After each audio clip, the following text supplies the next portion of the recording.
Before you try to learn how to reverse into a parking space of a car park or reverse parallel park on the road, there is a skill you need. Once you have this skill though, you'll have confidence to reverse anywhere. The skill you need is the ability to use your exterior mirrors, your wing mirrors, to guide the car accurately backwards. To do this, there is a simple 3-step process. I'm pausing this video briefly because I've made a little bit of an error. As you can see in the mirror, more than half of it is taken up by my own car. That's not right. You only want a very small amount of the mirror to show your car, because that way you're seeing more to the side, so your blind spot is smaller. But you can still see your car, so you can see where your car is in relation to other objects, like other vehicles, and the curb. The reason why this error happened is because the mirror is set up for my driving position, not the camera position. The camera is on the passenger side of the car and I'm on the driver's side of the car. I know this, I usually make an adjustment, but I forgot on this occasion and I didn't realise until the end of filming. It doesn't matter though, because you can still see everything I'm trying to show you so that you understand what it is I'm talking about. I'm just mentioning this because I don't want you to think you should set up the mirror so that more than half of it shows your own car, because that's not good practice. That will increase your blind spot. The 3 steps are angle on, get there, and angle off. But before we get to those steps, there's something you need to do first, and that is learn which way to steer when you're going backwards. To do this, you need a helper, someone you can trust, because ultimately you're behind the wheel, therefore if something goes wrong, you are responsible. What you want your helper to do is to look round and make sure it's safe whilst you concentrate on learning which way to steer. Your helper is going to be watching out, and if you need to stop, they need to tell you, look, someone's coming over there, stop. Choose your helper wisely because you need to trust them. Then you want to lower the curbside mirror until you can see the ground at the middle of the car. Now, for most cars, the front door handle is approximately the middle. Here you can see the door handle and you can see the ground underneath the door handle. This is the part of the car that you want to be using to judge how far you are from the curb. Don't use this part of the car because that is going to mislead you and make it difficult. Make sure you're looking nearer the bottom of the mirror, underneath, roughly where the door handle is, to judge your distance from the curb. Then you're going to reverse back for a little while until you get used to the steering. If you feel you want to get closer to the curb, move the top of the wheel towards the curb. If you want to get further from the curb, move the top of the wheel away from the curb. So I'm going to pop it in reverse, and this is where your helper can help you. Make sure it's safe to go back, but do check all round anyway just before you get going to make sure no one's coming.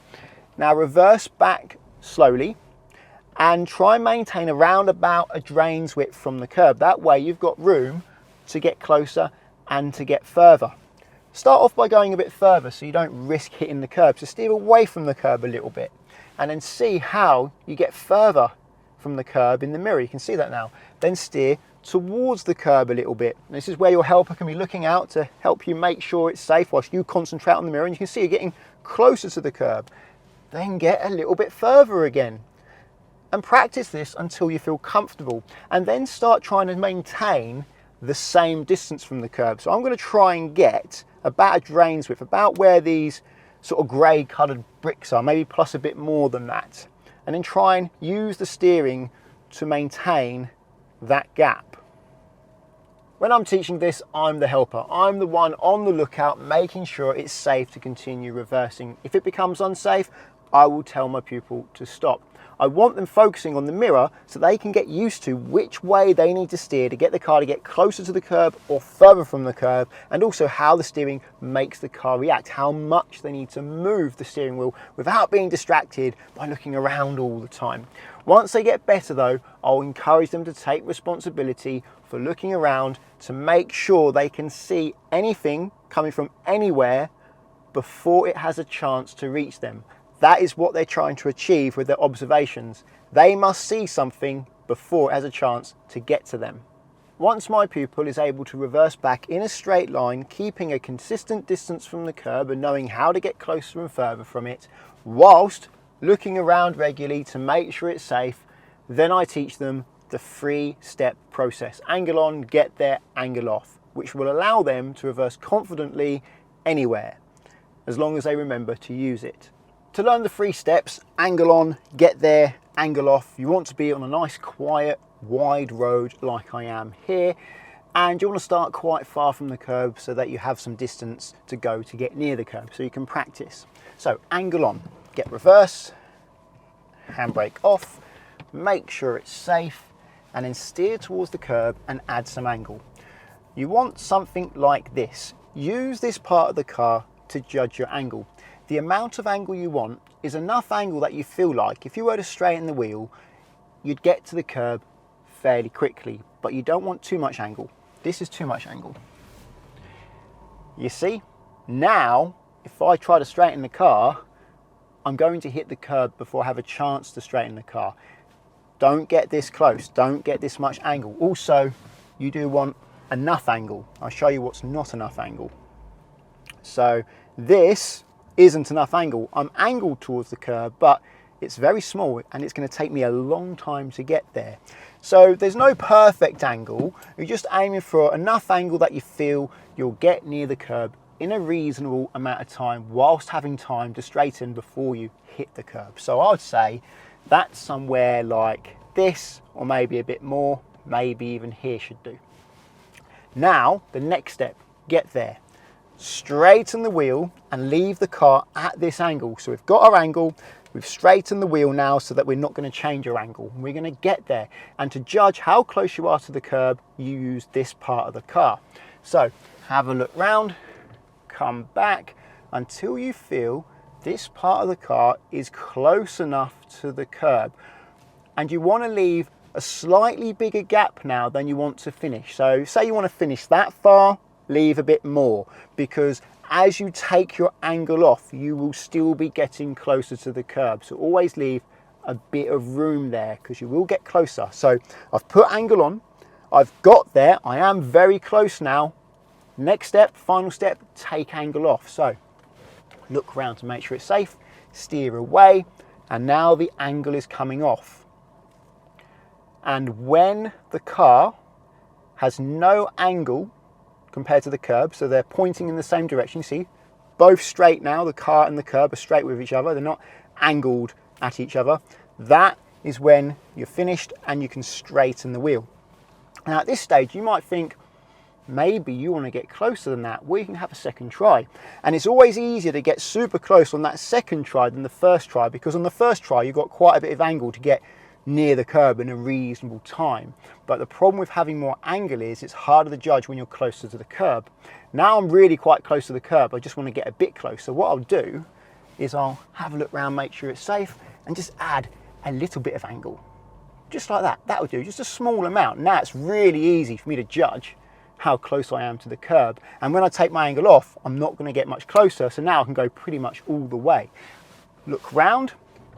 So I'm getting there now. I've added angle on, straight wheels, getting there. And now I'm super duper close. The final step, angle off, steer away from the curb, have a look round and move until the car and the curb are parallel with each other, which is about there. And that's as close as I dare get to this curb, because these curbs, well, they are nasty and they do cause a lot of damage to the tyres and wheels, even if you touch them at a very low speed, these old-fashioned stone curbs. Once you know the 3 steps, you can use it pretty much anywhere. Often I teach the 3 steps during the parallel parking exercise, because you put angle on, get there, take angle off. I don't always though, it depends on the pupil. Sometimes reverse parallel parking behind a car, they're focusing on the car too much, and maybe I'll just take that car away and say, look, angle on, get there, angle off. Now let's apply it. So here's a car, I'm going to pull out of this parking space and then I'll parallel park behind it. Car coming now. So into reverse, have a look round, angle on, that will do. I'll get there fairly quickly, straighten the wheel, come back at this angle until I'm close, leave a little bit of room because I will get closer as I take the angle off, steer away from the curb and then angle off. Parallel parking exercise done. Yes, I could be a bit closer to the curb, but when you're just starting out, don't aim to get that last centimetre. As you get more experience, your judgment will improve and you'll find it easier to get closer to the curb without scraping the side of your tyres. Also, you don't have to lower the mirrors, that just makes it easier to learn. You can lift your head up and that sort of does the same, maybe not quite as good as lowering your mirrors, but it's a lot easier to lower them. You don't have to stretch, especially when you're learning. When you're slow, it takes you longer and you really need that good picture to understand what it is you're trying to grasp. Once you know what you're doing though, you can just do that if you don't want to lower the mirror. I'm now on a single track road, and let's say I meet an oncoming car and the closest passing place is behind me. I need to reverse into that passing place. The same thing applies. Angle on, get there, angle off. Oh no, oncoming car. There's no real oncoming car. Let's pretend, because I'm not getting many around here. This is very quiet. There's a place behind where we could pass each other. So let's reverse using the mirror to follow the edge of the road and the steering and get closer to it, further from it. There's a place where we can pass. So I'll just put some angle on. There we go. Straighten the wheel, come back at this angle, and now I'm out of the way, angle off. And now the oncoming car can come through. I don't recommend driving on the long grass because you can't see the ground underneath the grass. So you don't know what you're about to drive into. The 3 steps, angle on, get there, angle off, work for both sides of the car, so you can use it for both mirrors, and it can help you in car parks also. Let's say I tried reversing into that parking space there and I didn't do a very good job. You can see I'm miles away from that line. I'm actually closer to the parking space on the other side, but no, I want that parking space. So never fear, angle on, get there, angle off, checking around and make sure it's safe, and then angling towards the line. Okay, the back of the car is pointing towards the line now, so that should be good enough. I'll straighten the wheel. Now I'll come back at this angle, that's the get there, until this part of the car is close. And I can use the other wing mirror as well to compare how close I am. But you want to mostly look at the line that you're going towards. When you feel you're close enough to the line and somewhere in between both the lines, then take the angle off. Looking around again to make sure it's safe, and then you straighten between the lines. Once you're straight, straighten the wheel and then come back in a straight line until the nose is in. Now, to be fair, this method isn't going to help you get into a parking space when you're driving in a car park and you've got parking spaces either side of you, but it will help you adjust your position if you don't get it right first time. This is why this method gives you confidence, because you know whatever happens, you know how to get where you want to go. If you want a detailed video on how to reverse into a parking space in a car park, I'll leave a link to it up there. Well, if you found the video helpful, please give it a thumbs up. And if you're looking for car insurance, check out the links to Collingwood and Confused in the description. If you're learning to drive and want to insure yourself on somebody else's car, then Collingwood are there for you, because you can do so without affecting the owner's policy. And that takes away a big stress from the owner of that car that you're using the practice you're driving in. Via the link at the moment, it's up to 35% off and a £20 gift card. If you want to insure your own car, I recommend checking out the link to confused.com, because you fill out one quote form and get loads of quotes back from many insurers to compare who's cheapest, and you can change your car on that quote as many times as you like without having to do the whole quote again. So it's a quick and easy way to compare how much it costs to insure different cars. Just change the car, recalculate, and there's your quote. Using the links doesn't cost you anything, but it does support the channel, so thank you very much. Subscribe to get my future videos, and until the next one, cheerio.